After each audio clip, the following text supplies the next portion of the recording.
Hello students. In today's class we will discuss about lipids. In the earlier class we will discuss about carbohydrates or the micromolecules carbohydrates. So lipids includes the highly varied substances. Lipid के अंदर बहुत सारी variations के substances आते हैं जैसे butter, wax, cholesterol, natural rubber etcetera. ये जो है इनको हम पॉलीमर नहीं कहते, लेकिन ये बहुत सारी छोटी यूनिट्स के असेंबल से बनते हैं जहाँ पर डिहाइड्रेशन का प्रोसेस होता है.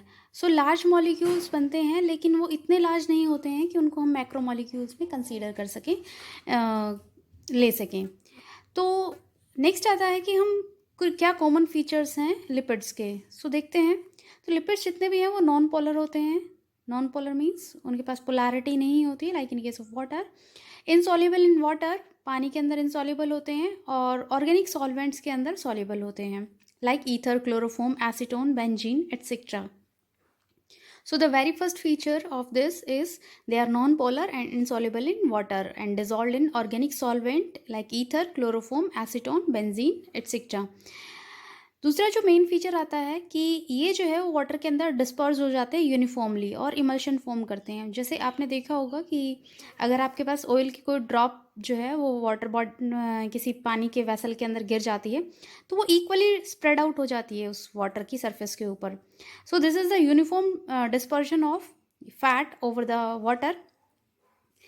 नेक्स्ट फीचर जो आता है कि ये जो है वो कंबाइन कर सकते हैं कार्बोहाइड्रेट के साथ या प्रोटीन के साथ. मोस्टली जनरली ये जो है वो मैक्रोमोलिक्यूल नहीं होते हैं, लेकिन जब भी ये जुड़ते हैं कार्बोहाइड्रेट के साथ या प्रोटीन के साथ तो इनको एक मैक्रोमोलिक्यूल की तरह कंसीडर किया जाता है. लिपिड्स जो हैं वो सेल कंटेंट का 3.5% पार्ट जो है वो कंट्रीब्यूट करते हैं. हम देखते हैं classification of lipids. So lipids को बेसिकली 3 कैटेगरीज में कैटेगराइज किया गया है. Number 1 simple lipids, number 2 compound या conjugated lipids, and number 3 derived lipids. Simple lipid में हमारे पास 2 कैटेगरीज आती हैं, न्यूट्रल और ट्रू फैट्स, और सेकंड आता है वैक्स. जो कंपाउंड या कॉन्जुगेटेड है वहाँ पर आते हैं phospholipids, glycolipids, lipoproteins, cutin and suberin. Same like derived lipids के अंदर आते हैं स्टीरोइड, टर्पिन्स, प्रोस्टाग्लैंडिन्स. यहाँ पर अगर हम देखते हैं तो न्यूट्रल फैट्स को अगेन 2 सेक्शंस में डिवाइड किया गया है, ग्लिसरॉल और फैटी एसिड्स. न्यूट्रल फैट्स जो हैं वो बने हुए होते हैं ग्लिसरॉल और फैटी एसिड्स से. फैटी एसिड्स जो हैं वो अगेन 2 तरीके के होते हैं, एक होते हैं सैचुरेटेड और एक होते हैं अनसैचुरेटेड फैटी एसिड्स. अगर हम बात करते हैं वैक्सेस की, तो वैक्स जो है वो बहुत अलग अलग कैटेगरी का होता है. एक होता है बी वैक्स, लैनोलिन या वुल फैट, सीबम, सेरेमन या प्लांट वैक्स. ये बहुत सारी कैटेगरीज हैं लिपिड्स की. सो इनको 1 बाय 1 देखते हैं हम क्या क्या फंक्शंस हैं इनके. सो पहले जो है सबसे पहले आता है सिंपल लिपिड्स, और उसमें आता है न्यूट्रल और ट्रू फैट्स. सो यहाँ पर अगर हम देखते हैं तो इनका कंपोजिशन अगर हम देखते हैं तो यहाँ पर carbohydrate carbon, hydrogen and oxygen से मिलके बने हुए होते हैं. लेकिन यहाँ पर ऑक्सीजन का जो अमाउंट होता है वो क्वाइट लो होता है as comparison to carbohydrate. Carbohydrate की कंपैरिजन में यहाँ पर ऑक्सीजन कंटेंट जो है वो काफ़ी कम होता है. न्यूट्रल फैट्स जो है वो 2 पार्ट के बने हुए होते हैं. एक पार्ट जो होता है वो होता है ग्लिसरॉल और दूसरा पार्ट होता है फैटी एसिड. ग्लिसरॉल जो है वो 3 कार्बन कंपाउंड है जिसके पास एक हाइड्रोक्सिल ग्रुप होता है, और फैटी एसिड जो है वो long chain carboxyl group containing molecules होते हैं. अब जो न्यूट्रल फैट या ग्लिसराइड्स जब बनते हैं तो ये दोनों ग्लिसरॉल और फैटी एसिड्स कंबाइन होते हैं. फैटी एसिड्स अगेन 2 टाइप के होते हैं, एक होते हैं सैचुरेटेड फैटी एसिड्स और एक होते हैं अनसैचुरेटेड.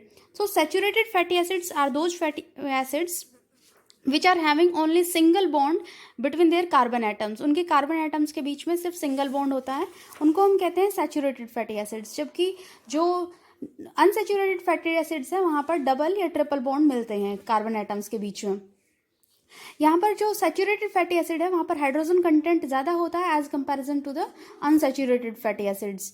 ये जो सैचुरेटेड फैटी एसिड जो हैं वो रूम टेम्परेचर के ऊपर सॉलिड होते हैं, जबकि unsaturated fatty acids room temperature के ऊपर लिक्विड फॉर्म में होते हैं. आप सबने ऑब्जर्व किया होगा ये सारी चीज़ें. अब जब ये फैटी एसिड्स और ग्लिसरॉल जुड़ते हैं तो यहाँ पर जो बॉन्ड फॉर्म होता है दैट इज़ एस्टर बॉन्ड. तो ये फैटी एसिड्स के फॉर्मेशन के ड्यूरिंग जो बॉन्ड बनता है that is ester bond. Like in case of carbohydrate जब मोनोसेकेराइड यूनिट जुड़ रही थी तो वहाँ पर जो बॉन्ड बन रहा था उसको हम कहते थे glycosidic bond. So here the bond formed is named as ester bond. अब हम देखते हैं कि इनका जो नेचर है वो किस तरीके का। तो ये जो फैट्स हैं इनका फिजिकल नेचर अगर हम देखते हैं तो ये हार्ड फैट्स भी होती हैं, ऑयल्स भी होती हैं। ये जो है डिफरेंट फंक्शंस परफॉर्म करती हैं depending on the site where they are presents. अगर हम देखें कि ये जो है वो काम किस तरीके से करती हैं, तो काम जो है मेन जो इनका है वो होता है reserve as a food material, reserve food material की तरह एक्ट करती हैं एक बॉडी के अंदर, ऑर्गेनिज्म की बॉडी के अंदर। एडिपोसाइट्स फॉर्म करती हैं in case of frog, lizard, liver fish, इन सब की बॉडी के अंदर जो फैट है वो स्टोर होता है एडिपोसाइट सेल्स की फॉर्म में। दूसरा आता है फ्यूल।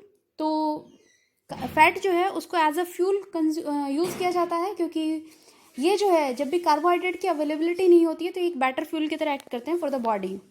यहाँ पर जो एनर्जी रिलीज है वो एज कंपैरिजन टू कार्बोहाइड्रेट बहुत ज़्यादा होता है। नेक्स्ट आता है insulation coat. So fats are forming the insulating layer under the skin. यहाँ पर फैट जो है वो स्किन के नीचे एक लेयर फॉर्म करता है जो थिकर होती है, एडिपोज टिश्यूज़ की बनी हुई होती है, और ये हेल्प करती है कोल्ड को टॉलरेट करने के अंदर। पोलर बियर के अंदर या व्हेल्स के अंदर ये जो लेयर है वो काफ़ी थिक होती है और यहाँ पर ये इंसुलेशन प्रोवाइड करती है। यहाँ पर जो सबक्यूटेनियस एडिपोज टिश्यूज़ हैं in case of polar bear और व्हेल, इसको हम कहते हैं बल्बर। नेक्स्ट आता है इसका जो फंक्शन है that is shock absorption cushion. तो हमारी जो आई है, आई बॉल, उसको प्रोटेक्शन के लिए वो जो है फैटी टिश्यूज़ के अंदर प्रोटेक्टेड रहती है। उसके अलावा हमारी किडनीज और गोनेड्स ये सारे प्रोटेक्टेड रहते हैं फैट के बीच में। नेक्स्ट आता है इम्प्रूवमेंट ऑफ फिजिक। हमारी जो बॉडी है उसके स्ट्रक्चर को मेंटेन करने के लिए, हमारी स्किन को फर्म रखने के लिए फैट जो है वो बहुत इंपॉर्टेंट रोल प्ले करता है। उसके अलावा इन केस ऑफ बर्ड्स ये जो है वो फैदर्स और हेयर्स को प्रोटेक्शन प्रोवाइड करता है। इनके sebum oil like material is released between the roots of the hairs and feathers, और इस तरीके से ये जो है वो वहाँ पर प्रोटेक्शन प्रोवाइड करता है। नेक्स्ट आता है सोर्स ऑफ वाटर। तो यहाँ पर मेटाबॉलिक वाटर जो है वो रिलीज किया जाता है। जब भी फैट का ऑक्सीडेशन होता है तो वहाँ पर मेटाबॉलिक वाटर रिलीज होता है जो डिजर्ट एनिमल्स के अंदर बहुत इंपॉर्टेंट रोल प्ले करता है, और इस मेटाबॉलिक वाटर की प्रेजेंस की वजह से ही वो वहाँ पे सर्वाइव कर सकते हैं। नेक्स्ट जो पार्ट है दैट इज वैक्स। वैक्स जो है वहाँ पर अगर हम देखते हैं तो वहाँ पर जो नेचुरल न्यूट्रल फैट्स के अंदर हमने देखा था तो ग्लिसरॉल वाला पार्ट नहीं होता है। यहाँ पे ग्लिसरॉल वाला पार्ट एब्सेंट होता है और उसकी जगह एक लॉन्ग चेन अल्कोहल जो है वो प्रेजेंट होता है। वैक्सेस जो हैं वो अलग अलग टाइप की होती है, लाइक द बी वैक्स। हम सब ने देखा है कि जो हनी बी बनाती है वो बी वैक्स होता है। उसके अलावा लैनोलिन या वुल फैट, जो शीप की वुल जो है उसको एक सिल्की सी अपीयरेंस देने के लिए, उसको एक प्रोटेक्टिव अपीयरेंस देने के लिए सीबम रिलीज करती है उसकी ग्लैंड्स। उसके अलावा सीबम जो सिबेसियस ग्लैंड्स हमारी स्किन की रिलीज करती हैं। सेरेमन, ईयर वैक्स, हमारी जो ईयर के अंदर ग्लैंड्स हैं वो रिलीज करती हैं for the protection. Plant waxes ये प्रिवेंट करते हैं वेटिंग और रिडक्शन, ट्रांसपिरेशन को रिड्यूस करने के लिए काम आते हैं। उसके अलावा पैराफिन वैक्स ये जो है वो एक ट्रांसल्यूसेंट वैक्स है जो हमें मिलता है पेट्रोलियम से। अगर हम इनके फंक्शंस देखते हैं तो वैक्सेस जो हैं वो डिफरेंट फंक्शंस परफॉर्म करते हैं, like the protective coating in animals, fur, feather. Plant के अंदर ये स्टेम फ्रूट्स को प्रोटेक्शन करने के काम करते हैं। एंडोस्केलेटन इंसेक्ट्स के अंदर प्रोटेक्ट करने का काम करते हैं। और बी वैक्स जो है वो वर्कर्स यूज़ करते हैं for the building of hives. Bee wax को यूज़ किया जाता है by the bee workers for the formation of their hives. उसके बाद आती है कंपाउंड्स या कॉन्जुगेटेड लिपिड्स। तो कंपाउंड या कॉन्जुगेटेड लिपिड्स के अंदर सबसे पहला आता है फॉस्फोलिपिड्स। फॉस्फोलिपिड्स जो हैं वो जनरली ग्लिसरॉल के साथ एक अल्कोहल कंपाउंड होता है और ये जो है वो हमारी सेल मेम्ब्रेन का पार्ट बनाते हैं। Cell membrane is mainly made up of phospholipids. Next आते हैं ग्लाइकोलिपिड्स। अगर हम एक लिपिड मॉलिक्यूल के साथ एक कार्बोहाइड्रेट मॉइटी को ज्वाइन कर देते हैं तो यहाँ पर जो कंपाउंड बनता है उसको हम कहते हैं ग्लाइकोलिपिड्स।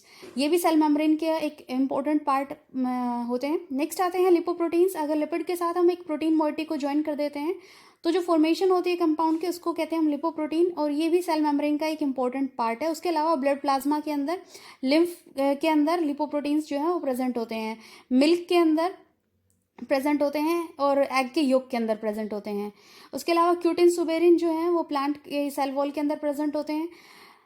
नेक्स्ट जो आता है वो आते हैं डराइव्ड लिपिड्स या स्टीरॉइड्स। ये जो हैं स्टीरोल के कंपाउंड्स होते हैं।